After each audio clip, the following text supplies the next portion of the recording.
ಅಲ್ಲ ನವೆಂಬರ್ ಕ್ರಾಂತಿ ಬೆನ್ನಲ್ಲೇ ಈ ರೀತಿ ಬೆಳವಣಿಗೆ ಆಗ್ತದೆ ಅಂತ ಇಲ್ಲ ಕೂಡಬಾರ್ದು. ಮಂತ್ರಿಗಳು ಒಂದೇ ಪಕ್ಷ ಒಂದೇ ಶಾಸಕರು ಹಲವಾರು ಬಾರಿಗೆ ಹಿಂದೆ ಕೂಡಿದ್ದಾರೆ, ಇವತ್ತು ಕೊಡ್ತಾರೆ, ನಾಳೆ ಕೂಡ್ತಾರೆ. ಸೊ ಅದು ಅವ್ರು ಯಾವುದೋ ಚರ್ಚೆಗೆ ಕೂಡಿರ್ಬೋದು ಅಥವಾ ಬೇರೆ ಇರ್ಬೋದು.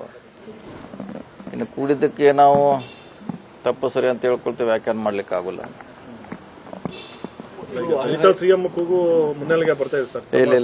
ಇಲ್ಲ ಆ ರೀತಿ ಯಾವುದೇ ಇಲ್ಲ. ನಿನ್ನೆ ಕೂಡ ಹೇಳಿದೀವಿ, ದಲಿತ ಸಿಎಂ ಸದ್ಯಕ್ಕಂತ ಇಲ್ಲ ಅಂತ ಹೇಳಿದೀವಿ. ಅವ್ರು ಸೇರಿರ್ಬೋದು, ಅದು ಸೇರಿದಕ್ಕೆ ದಲಿತರು ಬೇರೆ ಬೇರೆ ವ್ಯಾಖ್ಯಾನ ಮಾಡ್ಲಿಕ್ಕೆ ಆಗೋದಿಲ್ಲ. ಬಟ್ ಬೇರೆ ಸಮುದಾಯದ ನಾಯಕರು ಒತ್ತಾಯಿಸ್ತಾ ಇದ್ದಾರೆ ಸರ್, ಈ ಬಾರಿ ದಲಿತರಿಗೆ ಅವಕಾಶ ಕೊಡಬೇಕು ಅನ್ನುವಂತ ಒತ್ತಡವನ್ನು ಹೇಳ್ತಾ ಇದ್ದಾರೆ. ಅದು ಹೈಕಮಾಂಡಿಗೆ ಮುಟ್ಟಬೇಕಾದ, ಅವ್ರಿಗೆ ಮುಟ್ಟಬೇಕಾ ವಿಚಾರ. ಸೊ ಅವಾಗ ಏನಾದ್ರ ಬಗ್ಗೆ ಅವರು ಚಿಂತನೆ ಮಾಡ್ಬೋದ್ರಿ.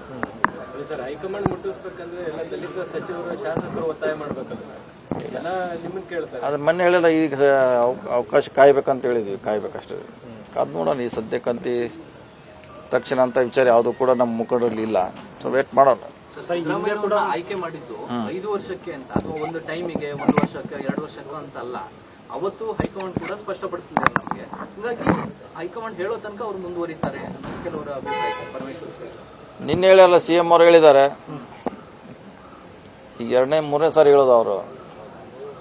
ಸೊ ಅದ್ರ ಹೇಳಿದ್ಮ್ಯಾಗ ಮತ್ತೆ ನಾವು ಅದಕ್ಕೆ ಎಂಡರ್ಸ್ ಮಾಡೋದು ಅವಶ್ಯಕತೆ ಇಲ್ಲ. ಅವರೇ ಹೇಳಿದ್ದಾರೆ 5 ವರ್ಷ ಇರ್ತೀವಿ ಅಂತ. ಅದ್ರ ಬಗ್ಗೆ ಸಿಎಂ ಹೇಳಿದ್ಮೇಲೆ ನಾವು ಹೇಳೋದು ಅವಶ್ಯಕತೆ ಇಲ್ಲ. ಸರ್, CLP ನಾಯಕರನ್ನ ಆಯ್ಕೆ ಮಾಡುವಂತದ್ದು ಪ್ರಕ್ರಿಯೆ ನಾವು 5 ವರ್ಷಗಳಿಗೆ ಅಂದ್ಬಿಟ್ಟೆ ನಾವು ಮಾಡೋದು. ಯಾವುದೋ 2 ವರ್ಷ 3 ವರ್ಷಕ್ಕೆ ಅಂತಲ್ಲ, 5 ವರ್ಷಗಳಿಗೆ ಅನ್ನೋ ಥರದ್ದೇ ನಾವು ಆಯ್ಕೆ ಮಾಡೋದು ಅಂತ ಮಾತು ಹೇಳ್ತಾ ಇರೋದು ಪರಮೇಶ್ವರ್. ಇನ್ನು ಅವರೇ ಹೇಳ್ಬೇಕು. ಸಿಎಂ ಅವ್ರು ಹೇಳಿದ್ಮ್ಯಾಗ ಇನ್ನೇನು ನಾವು ಹೇಳಕ್ಕಾಗಲ್ಲ. ನಿನ್ನೆ ಹೇಳಿದ್ದಾರೆ, ನಿಮ್ ಮುಂದೆ ಹೇಳಿದ್ದಾರೆ. ನಿನ್ನೆ ಸಿಎಂ ಅವರು ಸರ್ ಹೈಕಮಾಂಡ್ ಒಪ್ಪಿದ್ರೆ ಅನ್ನೋ ಒಂದು ವರ್ಡ್ ಸೇರಿಸಿದ್ದಾರೆ.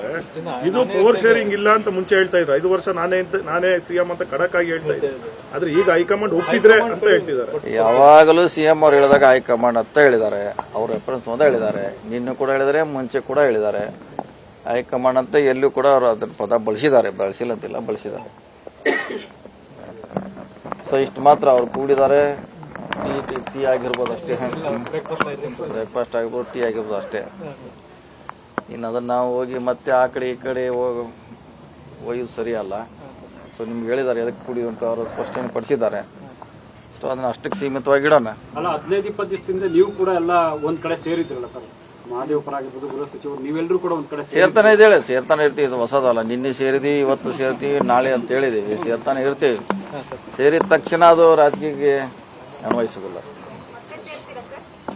ಸೇರ್ತಾನೆ ಇರ್ತೀವಿ. ಅದಕ್ಕೇನು ಸೇರ್ದಕ್ಕೇನು, ಮಂತ್ರಿಗಳಿದ್ದೀವಿ, ಶಾಸಕರಿದ್ದೀವಿ, ಸೇರ್ತೀವಿ. ಸೇರ್ಲಿಕ್ಕೆ ಯಾವುದೇ ನಿರ್ಬಂಧ ಇಲ್ಲ. ಚರ್ಚೆ ಮಾಡ್ತೀವಿ. ಬೇರೆ ಬೇರೆ ವಿಷಯಗಳಿರ್ತವೆ. ಡಿಪಾರ್ಟ್ಮೆಂಟ್ ಇರಬಹುದು, ಸಮುದಾಯದ ಸಮಸ್ಯೆ ಇರಬಹುದು, ಜಿಲ್ಲೆ ಸಮಸ್ಯೆ ಇರಬಹುದು, ಚರ್ಚೆ ಆಗ್ತಾನೆ ಇರ್ತದೆ. ನಿರ್ಭೀತ, ನಿಷ್ಪಕ್ಷಪಾತ, ವಿಶ್ವಾಸಾರ್ಹ ಸುದ್ದಿಗಳಿಗೆ ಮತ್ತೊಂದು ಹೆಸರಾಗಿರೋ News18 ಕನ್ನಡ ಈಗ ಆಪ್ನಲ್ಲೂ ಲಭ್ಯ ಇದೆ. ದಯವಿಟ್ಟು ಇಲ್ಲಿರೋ QR ಕೋಡ್ ಅನ್ನ ಸ್ಕ್ಯಾನ್ ಮಾಡಿಕೊಂಡು ಆಪ್ ಡೌನ್ಲೋಡ್ ಮಾಡೋದಕ್ಕೆ ಮರಿಬೇಡಿ. ನಿಮ್ಮ ಬೆಂಬಲ ಹೀಗೆ ಸದಾ ನಮ್ಮೊಂದಿಗಿರಲಿ. ಧನ್ಯವಾದ.